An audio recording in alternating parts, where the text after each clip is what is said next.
Coming up on This Week in Computer Hardware, a solid $59 CPU, 27 Thunderbolt drives on one machine, AMD's Radeon R9 295X2, NVIDIA's GeForce Experience 2.0, and AMD cards are dropping in price. All this and more coming up next on Twitch. Netcasts you love. From people you trust. This is Twit. Bandwidth for Twitch is provided by CacheFly at CACHEFLY.com.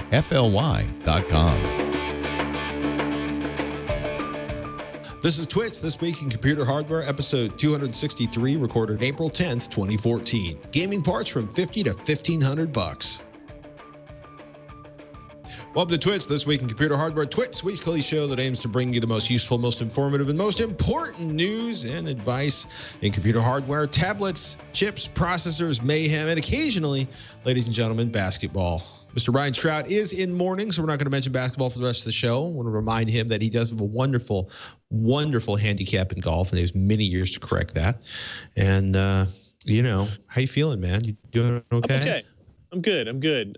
You know, it took a couple days to get over the loss of Kentucky to UConn, but we had a good trip. My wife and I went down to Dallas for that, and we had a lot of fun. Otherwise, I'll tell you what, I am glad that the team made it to the championship game, and you know, that was Monday night. We actually left Tuesday morning, as opposed to losing the Saturday night game and then kind of being stuck there the whole weekend, like all of Saturday, all of Sunday, all of Monday before you leave on Tuesday.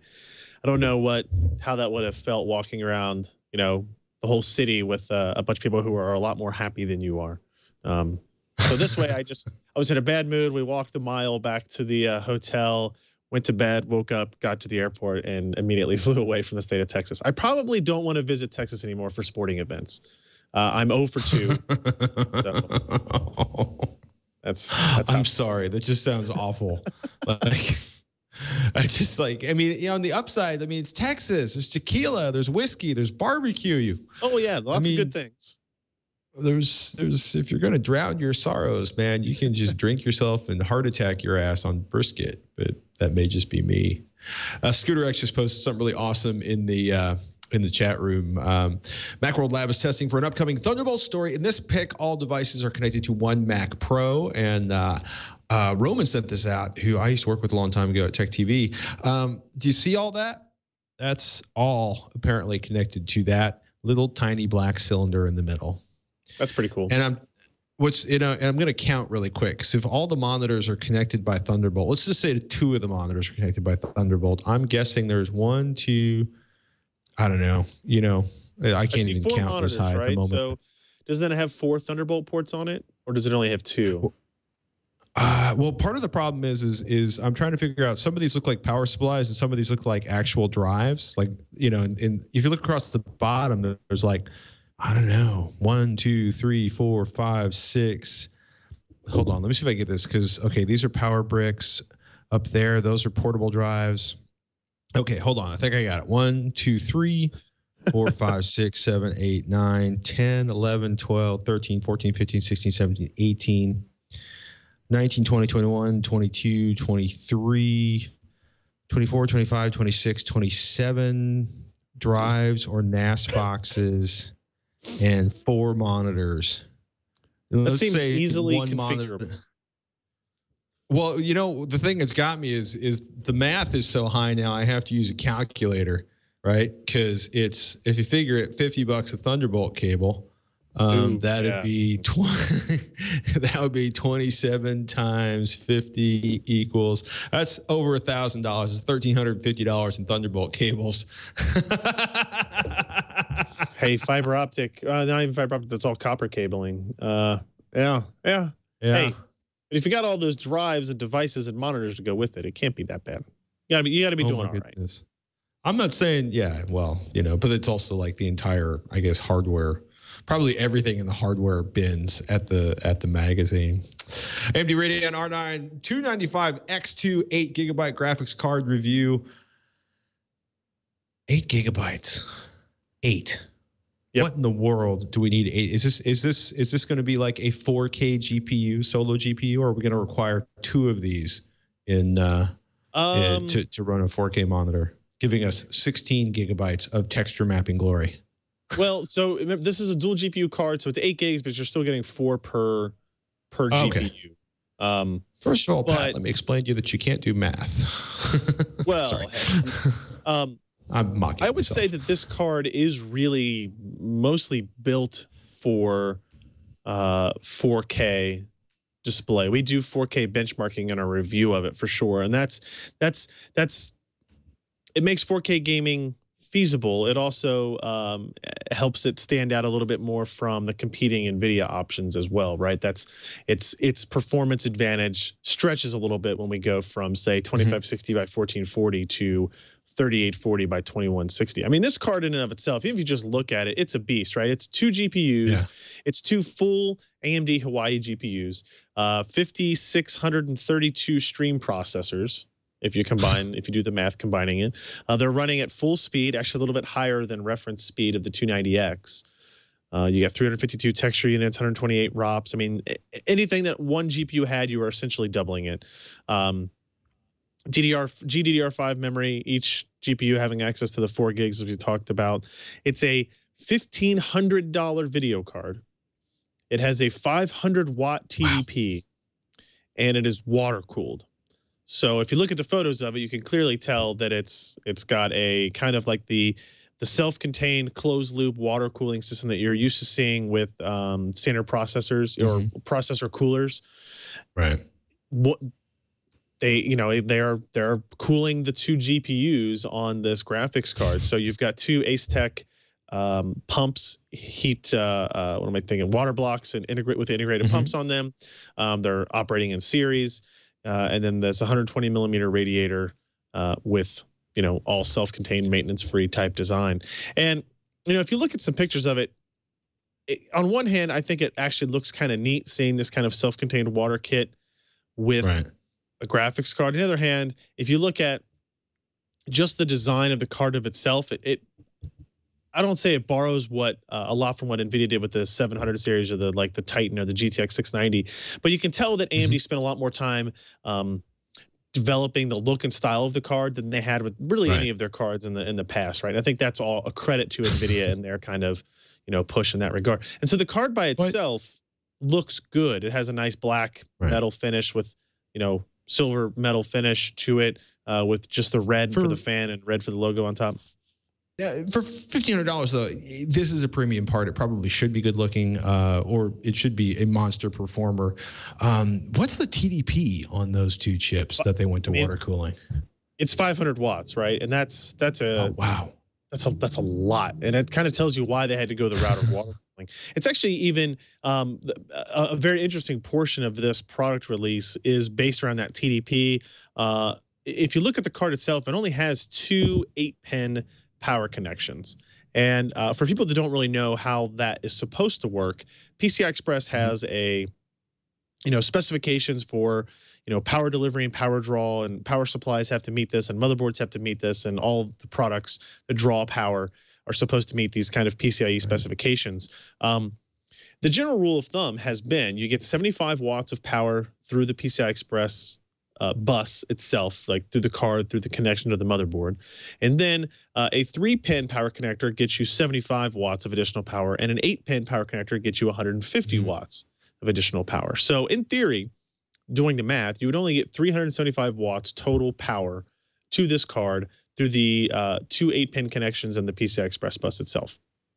But if the card has a TDP of 500 watts, how do you do that? Where are they making up that difference? And if you look at the second page of the article, it kind of really focuses on how they fix that, right? So they basically, in the conversations we had, they said, these specifications are just that. They're just kind of requirements on companies to make sure things are safe. But there's no reason that the cables that these high-end power supplies are building into their systems can't provide more power than what is being provided. And they're absolutely correct, right? These are, if you look at power supply ratings, they're rated at, up to 30 amps on single 12-volt rails.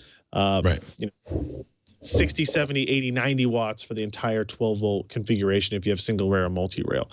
The problem that AMD has kind of created by having this card with only two 8-pin connectors is you now have to do a little bit more research on your power supply and make sure that it can be hooked up correctly and that you hook it up correctly when you're installing the card. Essentially, what has to happen now is each 8-pin connector has to be able to provide 28 amps of power to the card individually. If you have a single rail power supply, it's not really that big a deal as long as you can look at it and say 12 volt can provide, 50 or more watts, you'll be fine.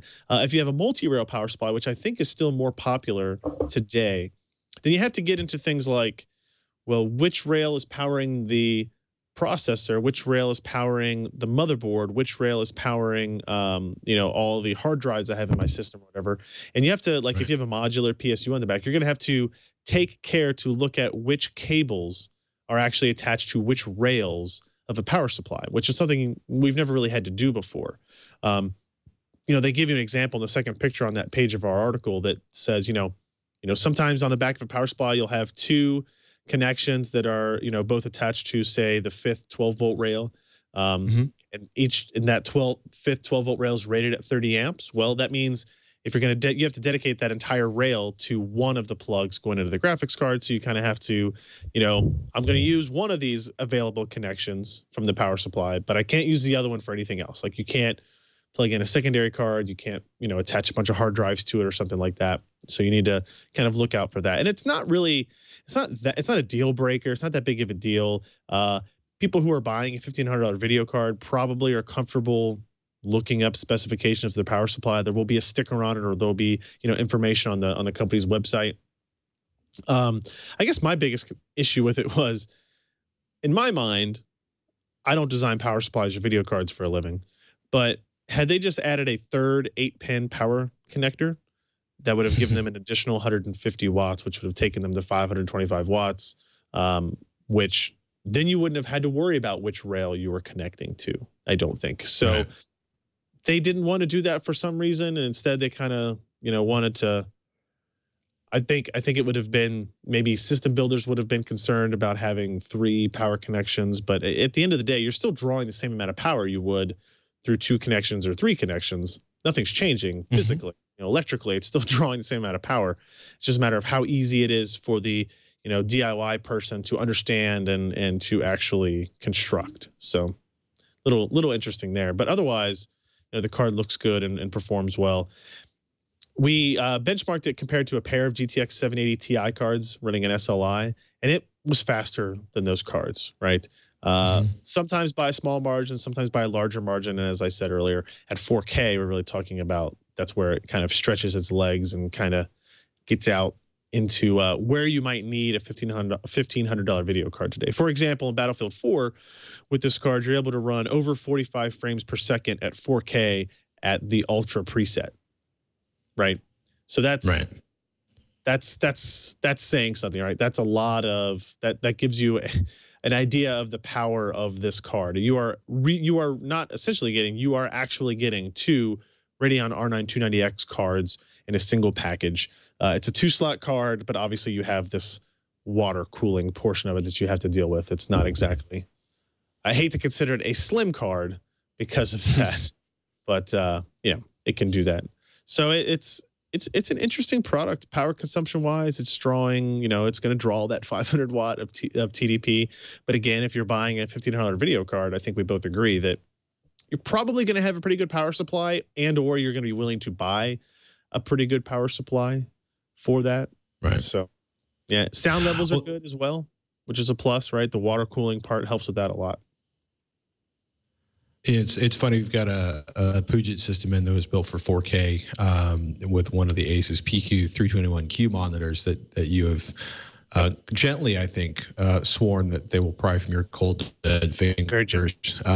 It's funny, right? So it's, you know, it's a $3,000 monitor. It looks stunning. Gaming on it when you can get 4K support looks stunning, and it should, because I think there's two R290s in the box that we've got, right? So it's a tremendous amount of computing power inside of there. And it's funny, we're just starting to see the first signs of like a $700 60 hertz 4K, like 29, 27-inch desktop monitor. And, you know, it makes me wonder how long it's going to take for serious 4K flat panels, or excuse me, serious 4K power to come out of a sub $1,000 GPU. Like, how long before we have a $300 GPU that can power a 4K monitor? And it's a non-trivial issue. You know, you're quadrupling the number of pixels from a 1080p monitor. And I keep looking at this monitor going like, you know, I get it. At some point, you know, the pixel density is so high that we can no longer register the additional points of light. But wow, this looks amazing. And holy crap, does it require a ridiculous amount of GPU power. But for anybody out there who's looking at a $1,500 GPU, it's like, you probably already spent, you know, $3,000 on a monitor to run it to. Yeah. Which is kind of terrifying. I came away from the product, you know, the price is high. Like, there's no getting around that. It's about $100 more than buying a pair of GTX 780 Ti cards, and running them in SLI. You get better performance out of it. You get more memory per GPU, and you're only using up 2 slots on your motherboard. You know, which can be a benefit if you have a lot of other accessories you want to work with. It is. Right. Like $300 more than buying a pair of R9 290X cards as well. So, you know, you are paying a $250 to $300 premium over just buying 2 of the cards by themselves.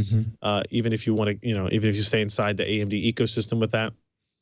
And, you know, there's something to be said for the additional design work, the water cooling, the lower noise levels, whether or not that would be worth $300 to somebody, you know, even if you consider yourself like you're going to spend a lot of money on a system and you know, you want to game at 4K or something like that, $200 or $300 you might go, well, I could buy an extra SSD, or, you know, I could, you know, move up to that terabyte instead of the 500 gig SSD or something like that, and wouldn't take anything else out of your budget, right? So on one hand, it seems weird, like if you're spending $1,500 on a video card, that somehow $300 would matter, but it very well could. So it's a really cool card, and obviously, do we wish this was somehow magically have come out for sale at $999? Of course, but this is kind of pretty much exactly where I expected it. No, and that makes sense. I mean, part of this is kind of AMD's boutique response to NVIDIA's boutique card, the Titan. When I say boutique, I mean, you know, smaller runs, higher margins, you know, very sophisticated engineering and design, going for a lot of stuff that maybe they don't normally go for, like really, really quiet, you know, overcompensating on cooling. Mark T posted in the chat room, he goes, those 2 items, $300 graphics and 4K monitor, are in 2 different price points. Yeah, right now they are, but we're seeing the first $700 4K desktop monitors, and nobody's going to want to spend $1,000 for a GPU that's going to fuel that 4K monitor for gaming. And the truth is 4K, you know, as a desktop, if you can afford it, do it right now, especially if you get it on 60 hertz. I would do it with 30 hertz. If you can get a 60 hertz monitor, 4K gaming is really neat when you can actually get a game that has full support for it. Titanfall, right? They're working on a 4K support, but it's not in place yet. There's a bunch of games, you know, even from a couple of years ago that look fantastic in 4K. But you know, part of what I think Ryan and I are really excited about is watching 4K drop, because a 4K, you know, 30-inch desktop is amazing, and I want to be able to afford that without you know starving my children or selling their kidneys. But hey, they've got 2, right? Moving way to the other end of the price section, the AMD AM1 Athlon 5350 reviewed. Let us talk about affordable APU action from the AMD crew. Way different part. Yeah, if like a $59 processor as opposed to a $1,500 graphics card. Josh wrote this review up. This is actually it's kind of interesting, right? Because when we think of SoCs, which are system on a chip, it's a processor, it's your graphics, it's your IO, it's, we tend to think of those as soldered down products, not things that are replaceable and socketed parts. The AMD AM1 platform, which we reviewed with the Athlon 5350, is a socketed Kabini processor. So you're talking about super low cost processors, super low cost motherboards and platforms, and they're based on Jaguar cores. I think this is a quad core Jaguar part, and then the motherboards are going to be almost exclusively mini ITX and micro ATX, just because those are the form factors that we're really targeting here. Looks like the Athlon 5350 is a 2 gigahertz part quad core with 128 GCN Radeon cores. So GPU frequency of 600 megahertz and 2 megs of cache. It does have support for 2 USB 3.0 ports, 8 USB 2.0, and 2 SATA 6 gigabit per second ports as well. And again, that's all on the chip itself. There's no chipset on the motherboard, right? Okay. And this is a 25 watt TDP part. So it's super low power consumption.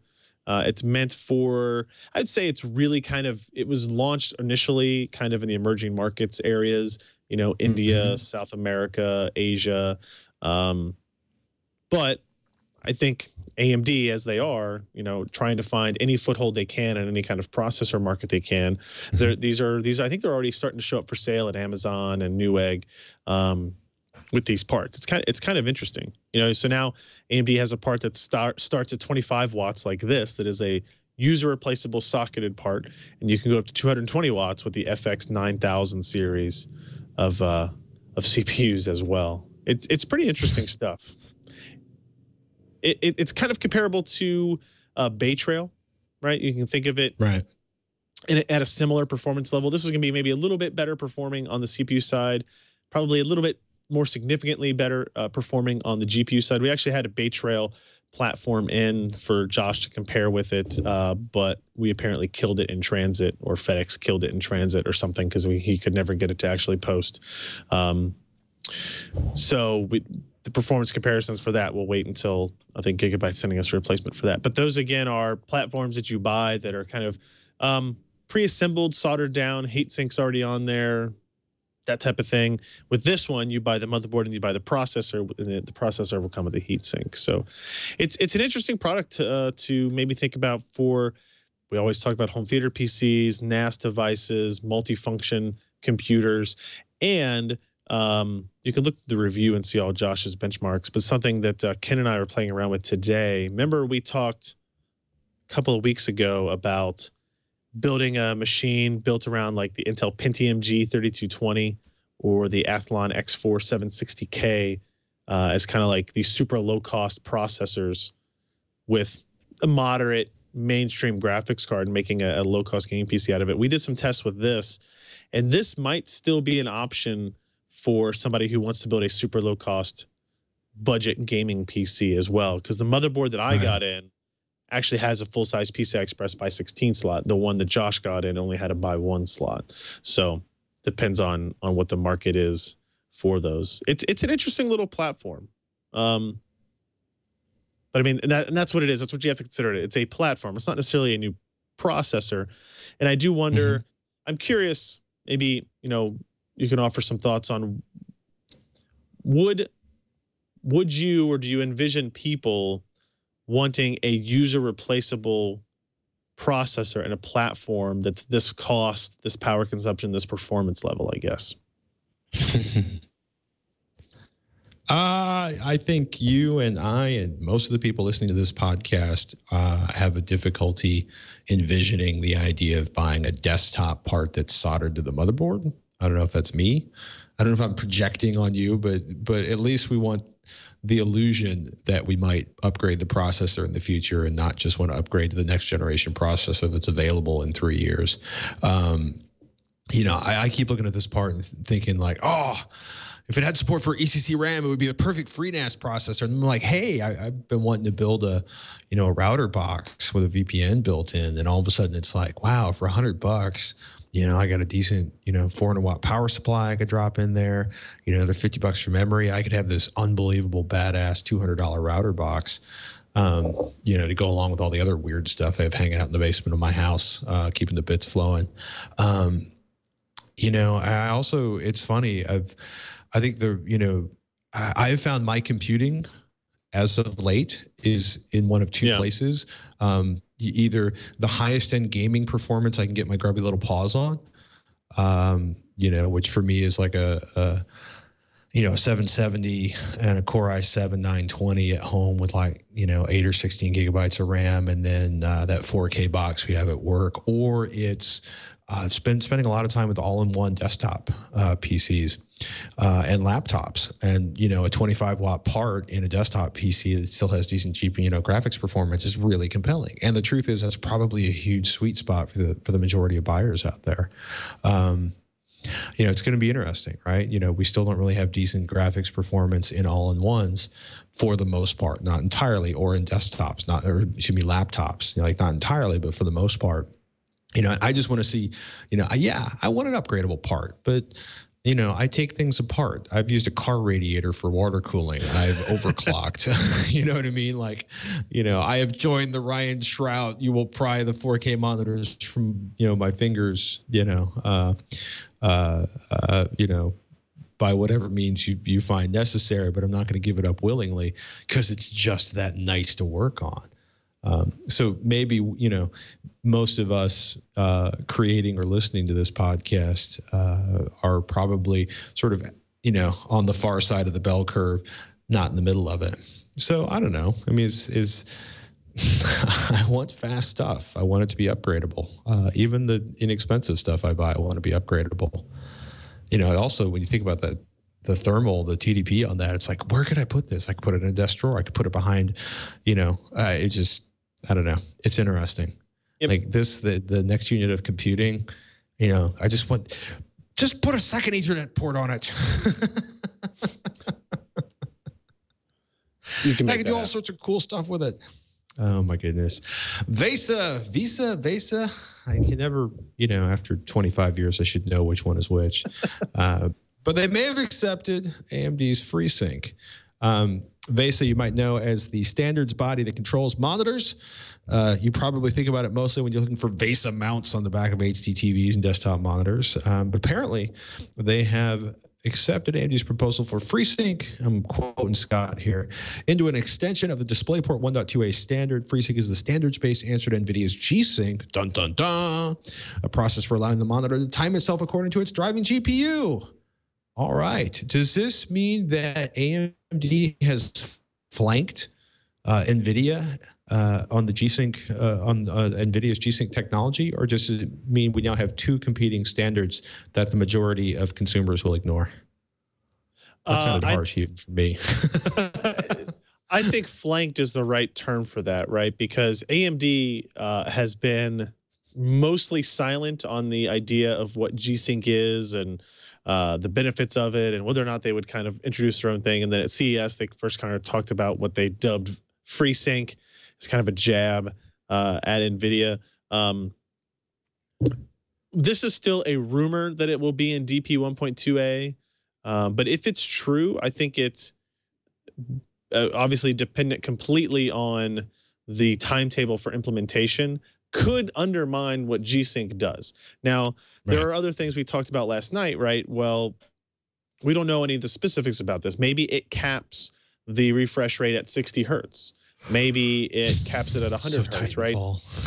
Or something like that. Maybe it's like it doesn't have the flexibility that you get with what NVIDIA is doing, right? Because NVIDIA kind of in their driver is willing and able to hand tune for each kind of display that comes out that supports G-Sync. So, you know, they'll be able to work with ASUS when that 25x14 monitor finally comes out and say, okay, we can comfortably go up to 144 with you or 135.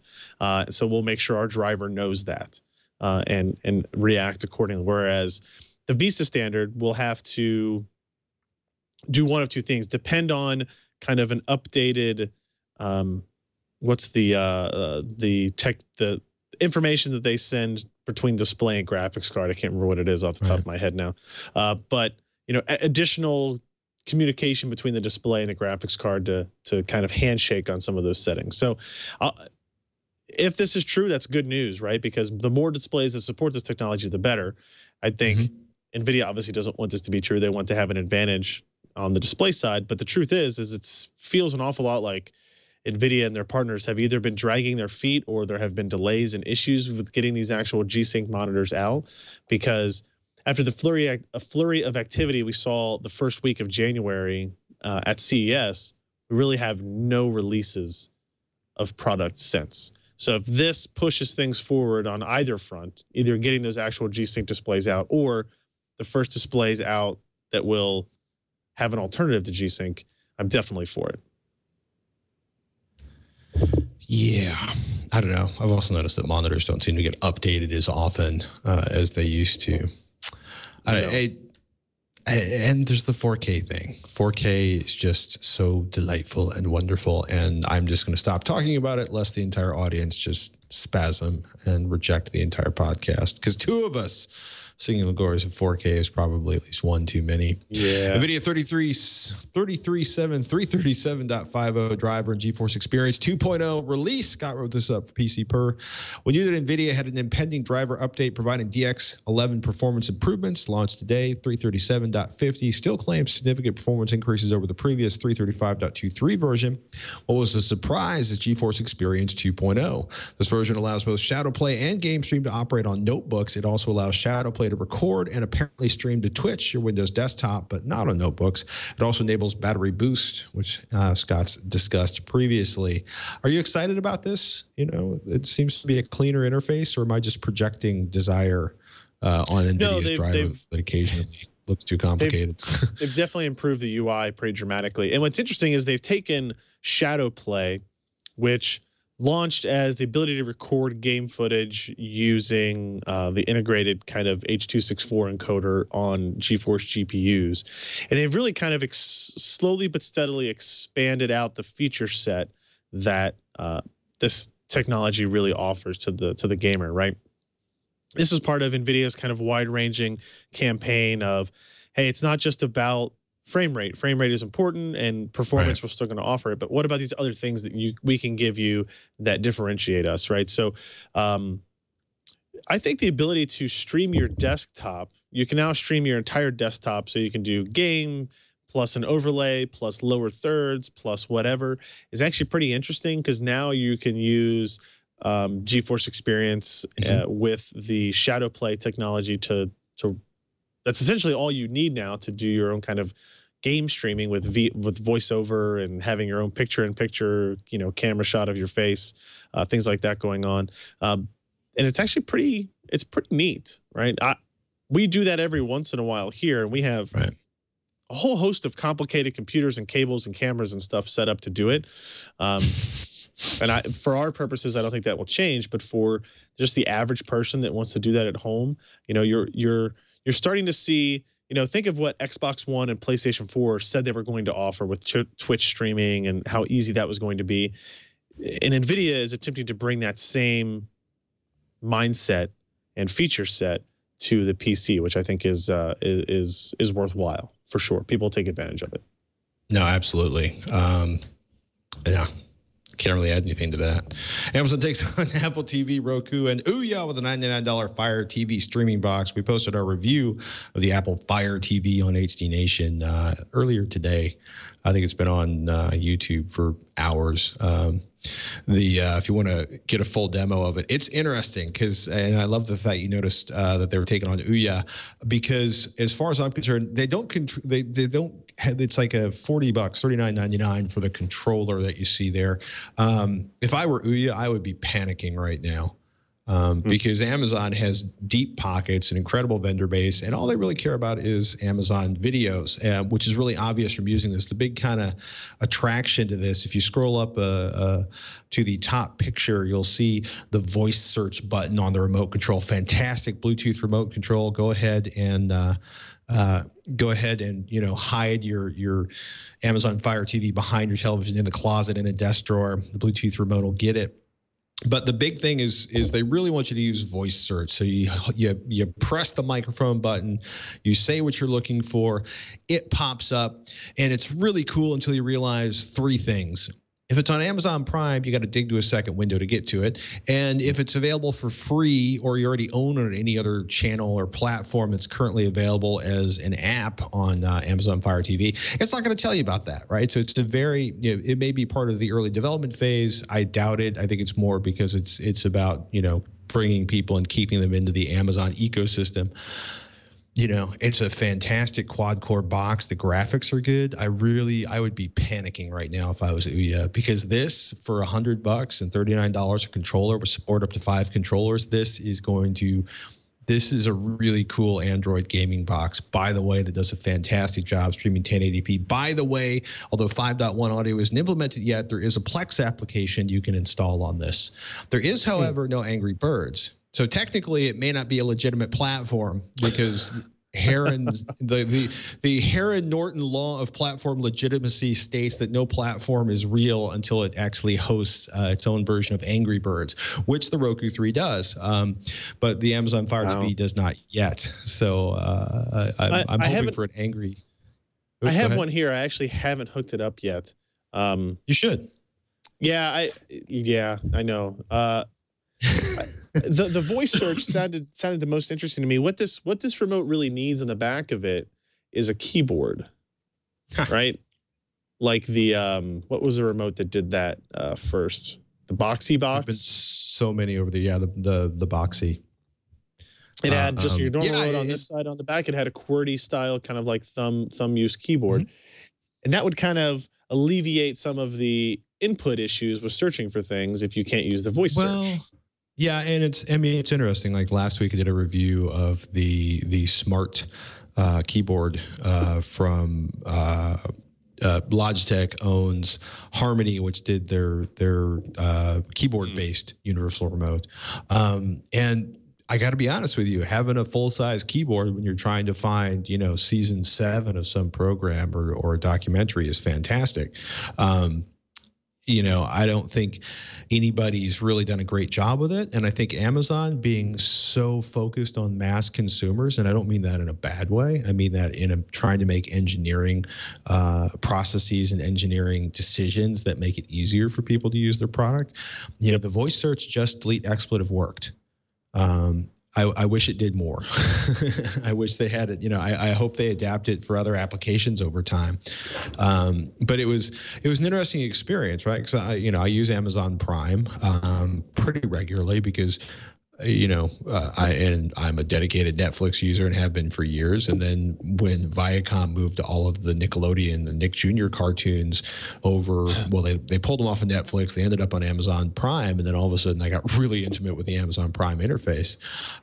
This is funny. I mean, the interface, the Fire OS or whatever Android's calling it is essentially whatever Amazon's calling it is Amazon's flavor of Android. The tablet users are going to be very familiar with it. It's an interesting product. If you're an Amazon, Amazon Instant Video user, if you're an Amazon Prime user, it makes a lot of sense. It's going to be interesting to see what kind of games they develop for it because they're spending money to develop some really cool games. So I think it's got a lot of potential. It's supposed to be a tool for enabling the mass consumption of Amazon content, but I think it's got a really good kind of story there also, and the fact that it's a really badass Android-based gaming box, and there's some compelling titles on it already.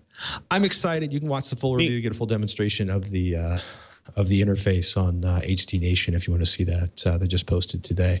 It's interesting, dude. It's a really interesting box. And if you don't use Amazon Prime, or Amazon Instant Video, you really don't want this box unless you plan on moving to it. Okay.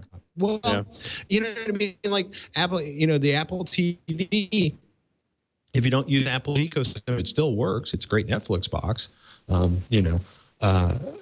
It's this one. It's funny. Like you can argue that Netflix or Hulu or Amazon Prime or Crackle or Crunchyroll, or we could go on listing online video services for days, are second-class citizens on the Chromecast or on the Apple TV. But it's very distinctive right now. The speed and the finish and the slickness of the interface for the Amazon products on the Fire TV is a big step ahead of the way all the other apps seem like standard Google apps. So, or Google, Android apps. It's interesting.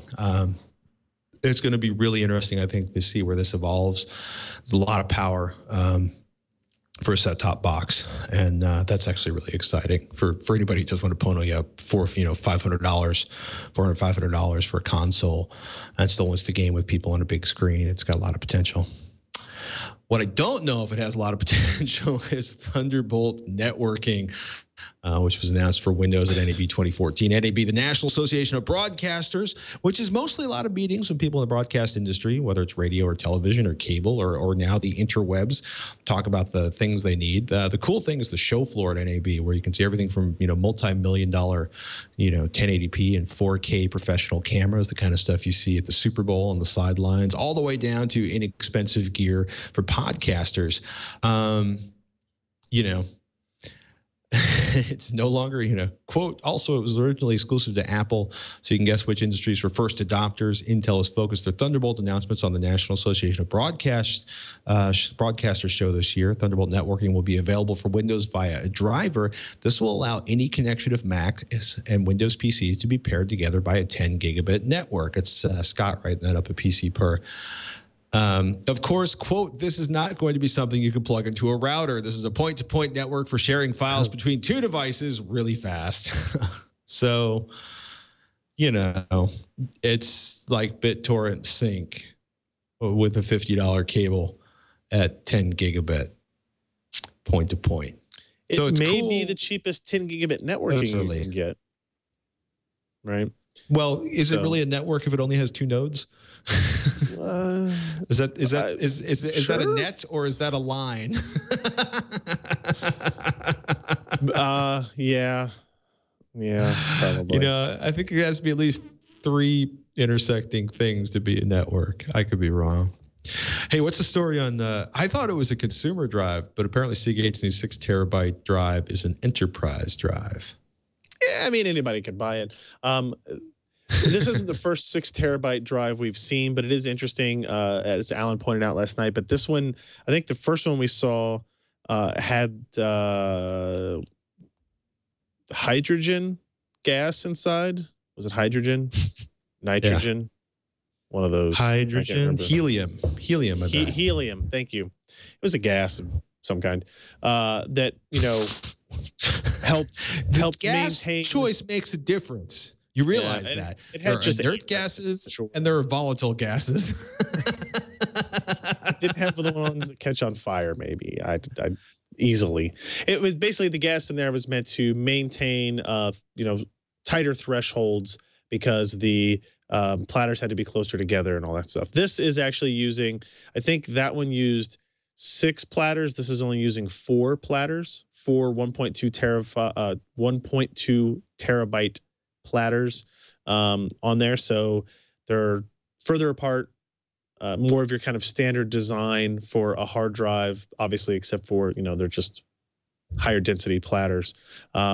Right. With both SATA 3 and 12 gigabit per second SAS interfaces, 7,200 RPM drives with 128 megs of cache on them. They're rated at 216 megabytes per second for sequential transfer speeds, which is pretty good, and latency levels of about 4.16 milliseconds, which is good for a hard drive. Obviously, it's not in the SSD realm, but it's obviously pretty good for a hard drive. MSRP expected to be $650 though. Dang. Yeah. Well, this is pretty high-end stuff. I mean, this is, I think it's, you're talking about 5 discs, some incredible density on there. It's interesting. There's an article up on Extreme Tech that has a pretty good summary. Helium is thinner than air, meaning the platters meet less resistance, so they generate less heat and consume less power. Gotcha. And that was the Western Digital UltraStar HE6. Western Digital, of course, owns Hitachi, and they're doing those, or the company formerly known as Hitachi, which was formerly known as IBM, but that's a long and complicated discussion about acquisition of names. But I'm just excited.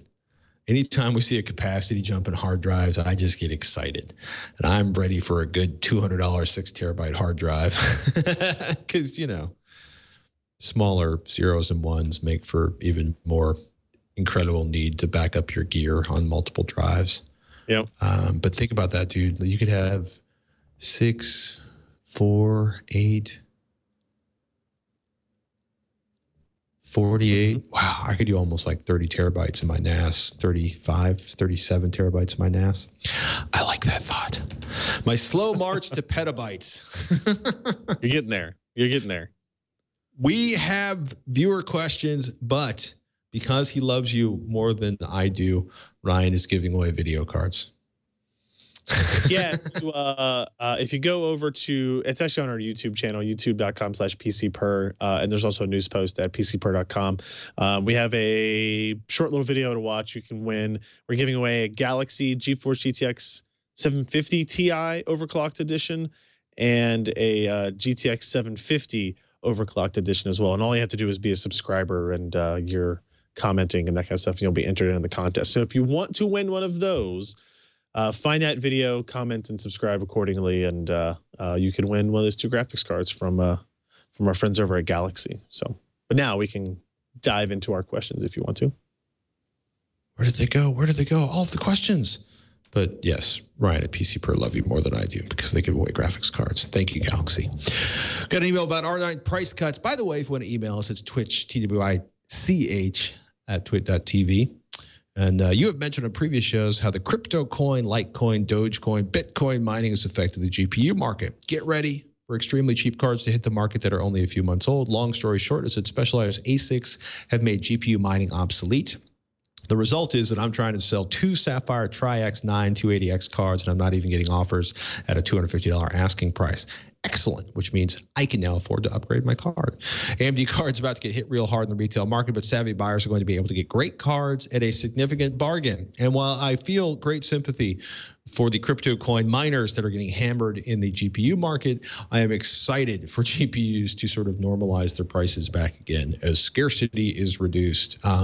It's kind of amazing the ingenuity that's going into the devices to do crypto coin mining, Litecoin, Dogecoin, Bitcoin, Dogcoin, Ryan coin, Patrick coin, PCPer coin, Texzilla coin, like whatever the cryptocurrency of the minute is. Because we're starting to see people using Raspberry Pi boards to control these inexpensive dedicated ASICs. I also think it's a testament to how fast the IC market can move when it really wants to make money, or just really wants to open up a new place to do fab work that isn't necessarily at the bleeding edge of process design. It's interesting. And I'm just really happy at the idea that GPU prices are going to go down. And if this hurts AMD, I'm really, really sorry. But yeah, I mean, that was always the fear, right?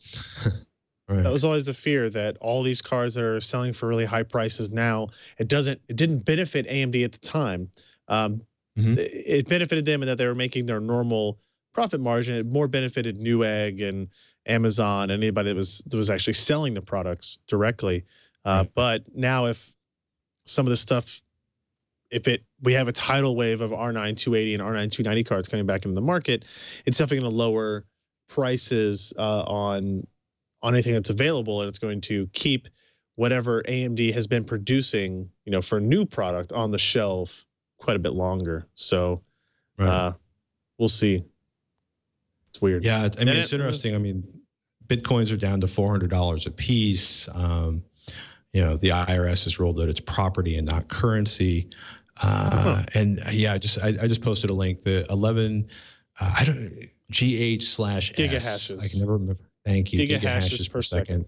Yeah. I've heard that before, and it just will not stick. Gigahash per second. Hex Fury is the latest low power ASIC Bitcoin miners. You know, and it's funny. It's just there's this entire subculture, hardware subculture around, you know, renting server time and building these incredible devices. You know, there's been some really amazing hardware hacks put together for this, but yeah, it's just they say this little device costs $265. Yeah, and it's going to make $15 a month. Yeah. On current difficulty, right. $12 a month on next difficulty. Yeah. You know, but so you just wait for the next cryptocurrency to come out and throw it at that. Yeah. I mean, that's you know, it's going to be interesting, especially as we wait for people to upgrade to close the Heartbleed hole. Which, by the way, if you don't know about it, do some research on that and keep an eye on your passports. Excuse me, your passwords. Heartbleed is just so ugly. Maybe I'll talk about that in a second. But first, we're going to get an email from Kevin about changing upgrade cycles. Since I've been a viewer of the show for quite a while now, I really enjoy it. So thanks. Thanks for watching and listening, Kevin. This is my question for a while. I've been in about a 4-year hardware refresh cycle where the only thing I'll replace afterwards is the video card, maybe add some RAM.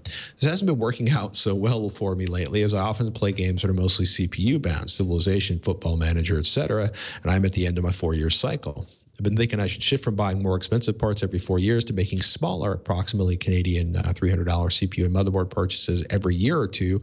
I'm thinking that in this situation, it may make more sense to go the AMD route, but it's hard to find recommendations for AMD parts these days.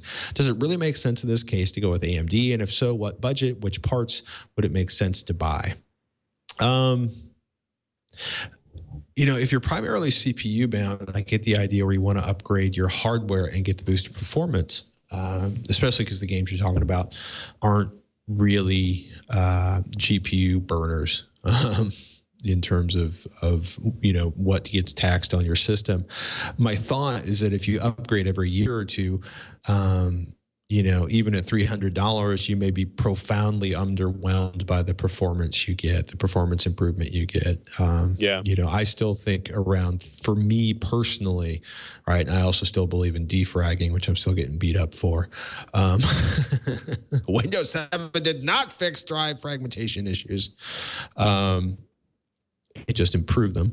But, you know, 3 years, you know, a CPU jump usually makes my hair go back. And what's been really interesting in the last few years is also the power consumption reduction in the last few years, especially on the Intel side, where you're looking at these ridiculously powerful parts that have ridiculously low power consumption compared to what a Core i7 5 years ago, 5 years, has it been that long? 5 years ago, 4 years ago? Was sucking down huge amounts of electricity compared to what it's available now. You know, I don't think you're going to, you know, lower your electrical bill considerably, but it's something to think about in terms of just, you know, putting less heat in your house when it's hot, or just, you know, consume less power. You know, I don't know what every year is expensive. It's interesting because he's saying essentially that every 4 years he builds a new system, I think, whereas in the time between that, he'll only kind of like upgrade the video card and maybe add some RAM. The issue that I think he wants to maybe say, can I maybe change that in a certain way so that I'll be able to upgrade the processor in those intermediate steps. And the problem is processor performance, as you're saying, is going up much less quickly than GPU performance. So adding $300 to your processor won't be nearly as effective in improving performance relative to the previous processor as $300 for a video card every 2 years would relative to graphics card performance. So I don't really think going Intel or AMD in that direction is really going to change anything. I don't have any reason to believe that, you know, I mean, I know that the next Intel processor is going to be on a different socket, but I don't know what's going to be on beyond that, right? I don't know if you're going to have more socket and motherboard stability on Intel or AMD moving forward. I really don't, because AMD's processor roadmap is in flux as they try to ramp up performance just on IPC and CPU performance, right? So I don't think either direction is really going to be a better solution there. Your kind of best bet, if you're coming up, as he says, on that 4-year cycle, is to maybe invest in as much in a high-end processor as you can now, and ride that out for that 4-year cycle, right? So that would be, you know, going with a high-end Haswell part like a 4770K, and you know, building it, you know, getting a motherboard that's going to allow you to overclock it, you know, another gigahertz or something like that.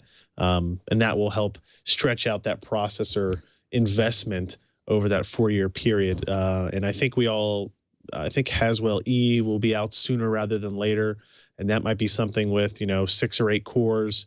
I think Intel said that would be 8 core and it'll be out in this half of the year. So that will give you more runway with the processor. And then you can still, you know, buy maybe just a modest graphics card now and then save that $300 and kind of invest it in that next 2-year cycle that you normally would. But I don't think either platform, AMD or Intel, is really going to, you know, permit more flexibility down the road than the other one, at least.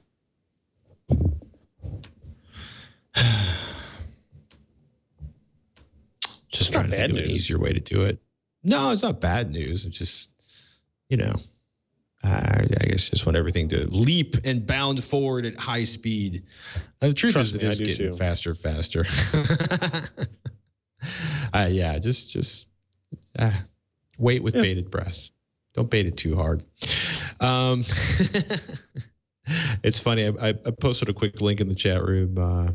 It's up in the notes there. CNET has a nice list. They went to like the top 100 sites on Alexa. Don't get me started about Alexa. And asked them which ones had actually patched the Heartbleed bug. And I want to mention that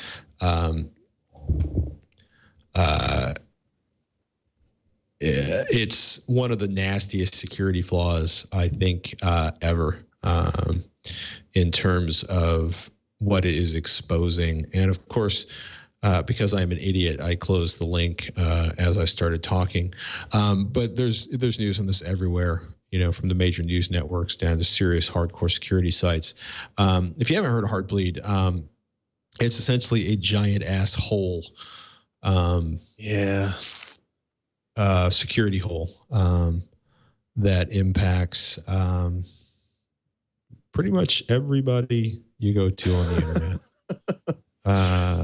You know, OpenSSL, which is the standard used by half the planet. And I tweeted about this at Patrick Norton a couple days ago. But essentially, you know, OpenSSL has been exposed, potentially revealing password information and you know, hat size and everything else on the planet. But they started going through it. It's been amazing to watch the response of major people on the internet. Amazon, for example, went nuts because they had to just do huge amounts of work to secure everybody's data again. But Google, Facebook, YouTube, Yahoo, Amazon, Wikipedia, LinkedIn, eBay, Twitter, and in some cases like LinkedIn, eBay, and Twitter were not vulnerable because they didn't use this particular implementation of SSL. You know, Bing, Pinterest, Blogspot, Instagram, Tumblr, ESPN, Go.com, Reddit, Netflix, Yelp. These are all GoDaddy, Etsy. You know what I mean? These are big names. Vimeo, Flickr. Certainly, everybody listening is on at least one, if not multiple, of these. You know, and there's a whole bunch of places. Blogger, Dropbox. Publishers Clearinghouse, they're awaiting a response from them. But you get the idea, right? There's just a huge number of websites that were exposed, that have been exposed for some periods of time. So what you want to do is to change your password after you make sure that the website in question has patched the vulnerability.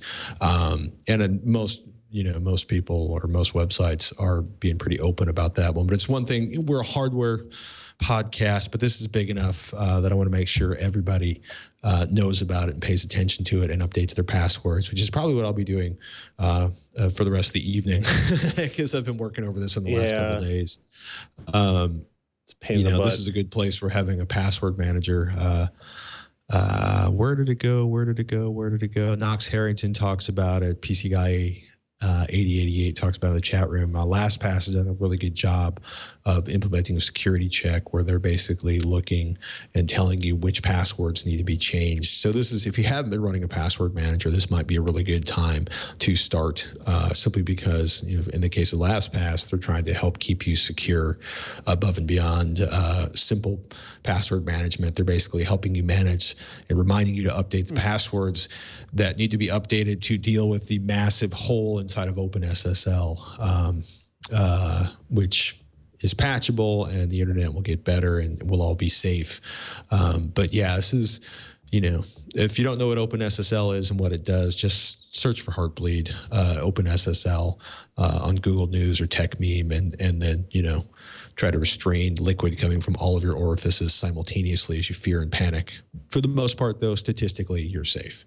But it's kind of like, wait a minute, they left all of the keys unlocked outside of the house? Well, at least there wasn't a big sign pointing at them.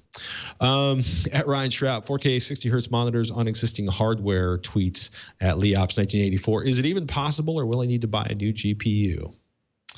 Because apparently I just can't walk away from 4K in this podcast today. I mean, it's possible. You can definitely do it. But you need high end of hardware today, right? If you have a 780 Ti or you have a 290X, you'll be able to run it. You won't be able to run it at max image quality settings and try to get anything close to 60 frames per second on most modern games. But you'll be able to do it for sure. There's no technological reason why you can't. The issue will be is, well, I want to run Crysis 3 at max settings. You're going to need one of those 295X2 cards and maybe more than that for that particular game. But if you're going to play, I don't know, Battlefield 4, obviously we talked about you could do that at, 50, 60 frames per second. If you're going to play something like Grid 2 or BioShock Infinite, you're going to be able to play those at playable frame rates with a single GPU at 4K. Just be prepared to kind of play with the quality settings. But yeah, it's totally possible today, just not at max settings. There you have it. At Raggy34 says, at Ryan Shrout, at Patrick Norton, what budget CPU to buy for under $100? I've been playing around with an Nvidia 630, which is pretty impressive and costs approximately nothing in GPU dollars, which is to say about 68 bucks. Very low power consumption, great card for a home theater box where you need low power and don't need a lot of gaming performance. Man, I got to say, if you're going to spend $100 on a GPU, if you can find another 50 bucks, buy a 750 Ti, a GTX 750 Ti. Man, that part kicks ass for the money.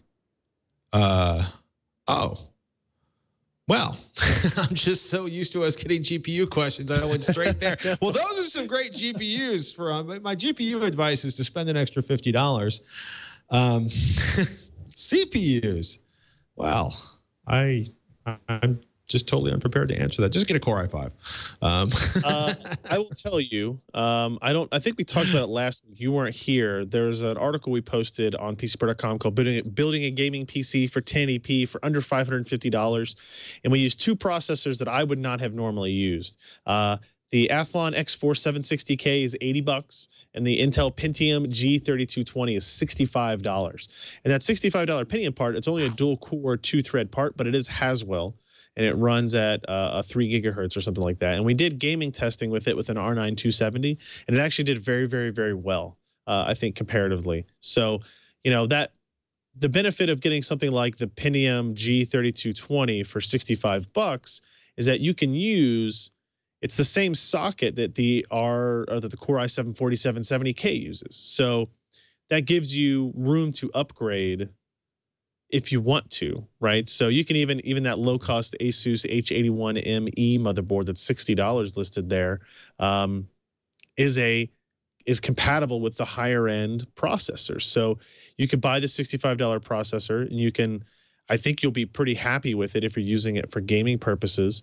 But then you have options to go forward, right? You can get a quad core part with 4 threads. You can get a quad core part with 8 threads, and see performance improvements there. So I was surprised that those 2 parts, like those are things I just bought off Amazon because I had lots of people yelling at me on the internet saying that these are the parts that people are using if they're building budget machines. You know, I'm used to dealing with 4770K, 4670K. Those are not budget parts by the standards of many people. So we bought these parts and tested them, and I was pleasantly surprised by the gaming experience they offered.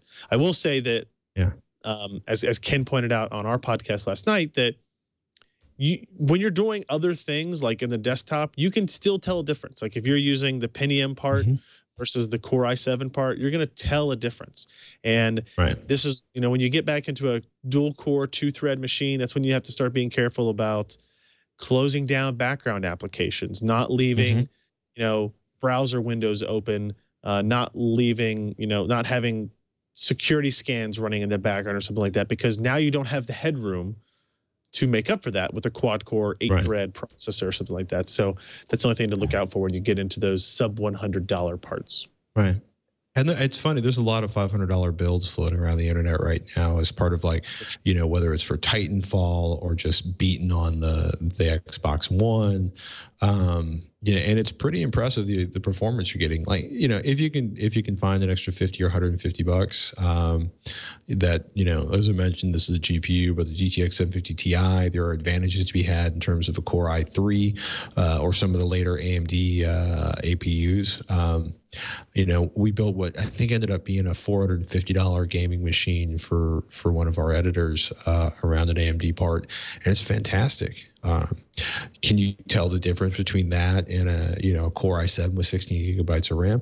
Yeah, when you're doing a lot. But if you're, you know, browsing onesie twosie and keeping your gaming relatively restrained on a 1080p monitor, it's pretty amazing. Yeah, I see some people in the chat room complaining that the word Pentium still exists. Even keep in mind, it's a Haswell architecture part. Still exists. It's a Haswell architecture CPU. It's just they disabled it so it's down to 2 cores and they can sell it for cheaper. So, oh, Intel. Intel. And on those words, I think it's a good time to just draw this podcast to a close. At Ryan Schrout, at Patrick Norton on Twitter, PCPro.com is where you can find Ryan's latest reviews. I suspect he may be benchmarking something right now in the background. Can you reveal any information to us? Are there any secrets? Yeah, right now what I was doing today and what I'll probably be doing tomorrow is testing. Nvidia released a new driver, the 337.5 driver, that supposedly added a lot of performance improvements for DX11 gaming as kind of their answer to Mantle. And we're doing some testing on that to verify, you know, which games see the benefits and in which instances. And it's very complex. It's some games will see benefits at 1920, but not at 25 by 14. I'm sorry, 19 by 10. I think I said 19 by 20. 19 by 10 versus 25 by 14. Some of them will see it at both. Some of them will see it at neither. So it's kind of an interesting, long testing process to kind of find and locate these different issues, but interesting stuff for sure. You can find me at AC Nation, at Techzilla, and man, it's been a lot of fun, both in terms of testing. Oh my goodness, the new HDTVs are coming out. We're doing those on AC Nation. Robert Harrod's benchmarking those, and the new Linksys router we showed off at CES. We looked. Can't tell if it's pretty or ugly. Yes, there was a giant one. Yes, it is like a Cylon. It is. I'm just very excited because I get excited about routers. I'm kind of crazy that way.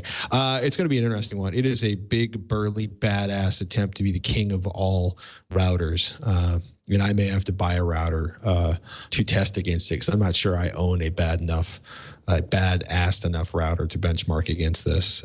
Feel free to start up in the chat room to tell me why I should be building a router on a PC at any moment. I can sense that coming, but we've got that coming up. We're going to be talking about 4K gaming because we can't walk away from 4K gaming, apparently. And it's funny, benchmarking on Titanfall has been really amusing because Titanfall is frame locked to your monitor. Yep. You know, so you Surprise. start looking at like how many features can I turn on with a given GPU? It's an interesting process. But we also, you know, we got a couple of relatively inexpensive GPUs in, and we're looking at some low cost builds. Because we can, because Ryan inspired us, Ryan and the crew at PC Per. And by the way, as PC Per has been hammering on for the last few weeks, holy crap, our SSD is getting cheap. Yep. It is a good time to be buying storage hardware. And with that bright, cheerful note, I'm Patrick Norton. I'm Ryan Shrout. We'll see you next week on Twitch. Oh my goodness, what a day. Indeed. All right. Does LastPass, if you use LastPass, which I do not, how does it work with like your mobile devices, your tablets and phones and stuff? If you pay interesting. If you pay $12 a year, you can install the app, but you can't like, you know, you have to copy and paste the password into your apps. Okay. But you can, but it does have a browser in the LastPass app where it will autofill things. So if you want to use their browser, but you have to use their browser, which kind of sucks. I don't want to do that. Yeah. That's on iOS anyway. I don't know about Android. Android lets you overlay onto apps now, according to Panky. But yeah, for iOS, I mean, I do that. I do the copy and paste into apps and stuff. Once you're signed into the app, though, you usually don't have to keep signing in. But right. Yeah, take a look at 1Password. Take a look at LastPass. It's, I don't know. It's at this point the password situation is getting so nuts. I think it's just a really good idea. But you know, if you use a lot of apps across mobile and desktop environments, you might want to pay really close attention to which one you choose based on that. Yeah. Hold on, there's one more I'm missing. yeah, my LastPass is kind of a mess. Why can I never remember KeyPass's name? Yeah. Yeah, pretty much everybody knows either running KeyPass or LastPass with the occasional 1Password fan. But KeyPass and LastPass seem to have the majority of the mind share in the password universe. So, what do we like for title, dude? Let me look through these notes. I don't know, something about $1,500 video cards. I was gonna say gaming from 15 to 15, gaming parts from 50 to $1,500. Yeah.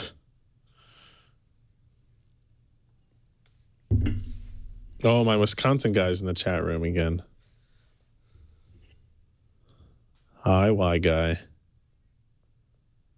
Yeah, the other guy. There's a puppy picture in there. Oh yeah. How could I have forgotten? How could I? It's a have funny forgotten? one. My wife sent this one to me yesterday. All right, It's two pictures. I'm getting it. Okay. You ready for it? You ready for the puppy pic? Boom! There's your puppy pics. So the top was like the first couple of days we had them, and that's the same bed that they're in the bottom picture, which was yesterday or the day before. Wow. That's pretty awesome.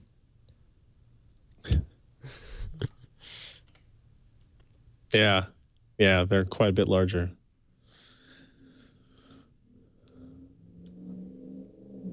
Oh. Growing puppies. Puppies. How much was that AMD CPU? $59. $60. You can call it whatever you want.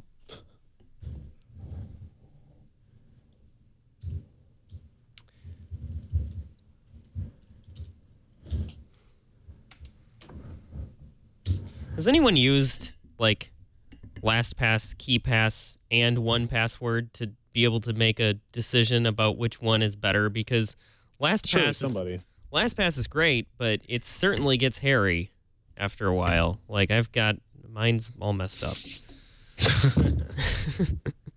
I just suck at managing it, but when it creates new passwords, it saves it. You can't control the title of it until you go find it again, and you have to find the generic title for like generated password 4 and then edit it and change it, at least on iOS. And I don't do that sometimes, so then I've got all these generated random passwords. I don't know which is which. It's just terrible. I'm looking for... here we go. I'm having one of those moments where life hacker is, of course, giving me all the interesting stuff, but not the actual article I'm looking for.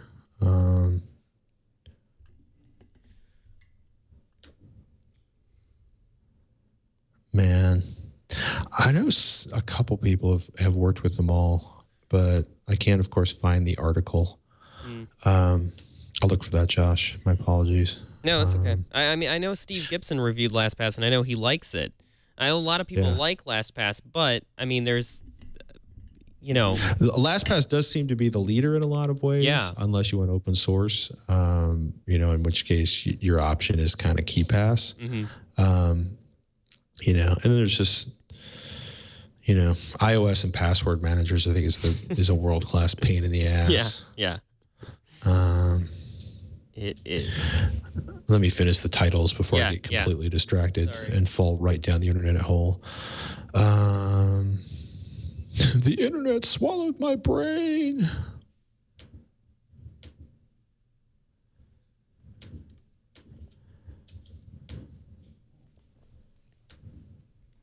I'd like to try 1Password, but doesn't it cost like $30? I don't know. It's more money. I know it costs more, but I want to know for sure that, yes, this is much better and it's worth it. Anyway.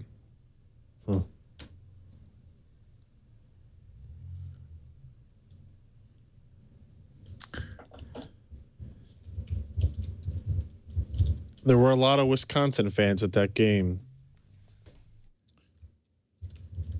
Why, guy? It's always interesting because when you have 4 teams at the Final Four.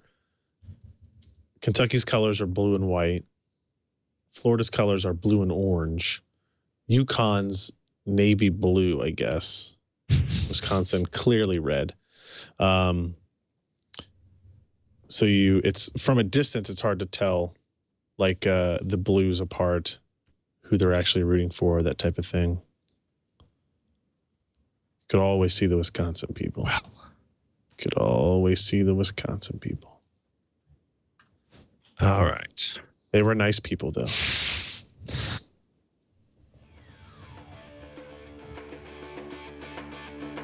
There we go. Sorry. I reduced my headroom a little bit. Wow, the loop on the video today is incredibly slow. In 3, 2...